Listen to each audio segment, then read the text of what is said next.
Many years ago, I heard a lecture, a tape it was, by Richard Bandler, the guy who invented NLP.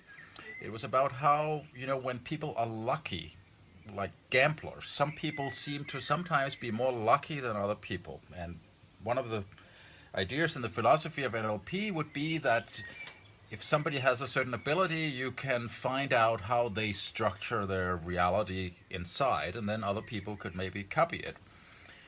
Anyway, so the idea is that you could find out how does it feel inside? What's the experience when you're lucky?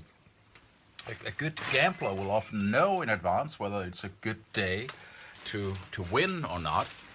But anyway, I thought that was a fabulous idea, so I practiced that. I recalled some times when I had been lucky, when I had won several turkeys in bingo when I was a little kid, for example. I found what was the feeling, what's that experience, and I sort of mapped it out. I recognized a certain feeling I have in my stomach, a certain fluid kind of things, like a liquid that suddenly has a place to flow. It's probably individual how it feels like, but for me, it felt like that. So I pinpointed what that feeling was to feel lucky. So I know how I feel when I'm lucky. And I decided to test it. It was in California, and there was a lottery, a lotto that exists in most places. You need to guess six numbers out of 53 or something like that. So I went through all the numbers and I noticed for each number how did that number feel. And I found six numbers that felt pretty good. I had no idea what it was going to produce, but I handed in just one row.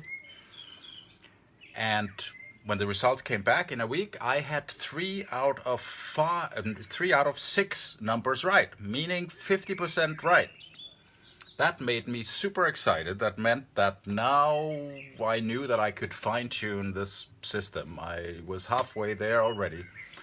So I did another row of numbers. This time I adjusted my technique a little bit, picked the numbers, picked the one that really felt lucky, and I handed in that one row. And I was really optimistic about this. And now, what happened then was at the end of the week, I had zero right.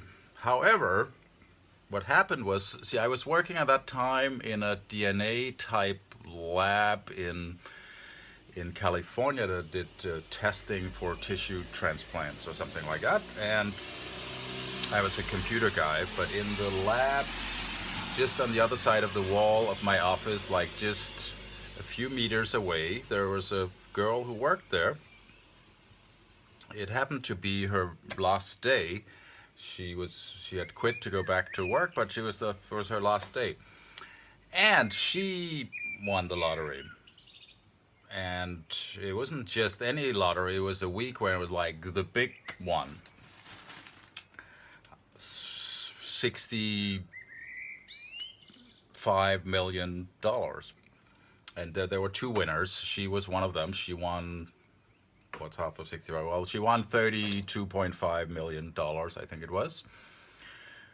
And I mean, you see what's going on there. If there's sort of a beam of luck coming from the center of the universe, it was a little sort of badly calibrated. Here, I had worked all week on being like super lucky, so I was going to win the lottery, but it was a little bit off. And she won it instead of me. Or an alternate version of it is that I wasn't really ready for that. I didn't really want to win the lottery. I just wanted to like see if a technique like that would work, which it probably could or would. Would I just have like $32 million presented to me? It would be nice, but am I really ready for that? I'd rather sort of make my own life happen, I think, if I'm really honest about it. But somehow the universe showed me that, well, that kind of thing is possible. And somebody else I knew actually knew the other winner in Northern California who won the other $32.5 million. Since then, I didn't play the lottery for a long time. Why, you may ask? Well, I demonstrated the principle, sort of. It wasn't really what would be right for me, but if it's right for you, then why don't you go and practice it? Find out how it feels inside when you're lucky, for example, and go and test it out somewhere, and maybe you will be lucky.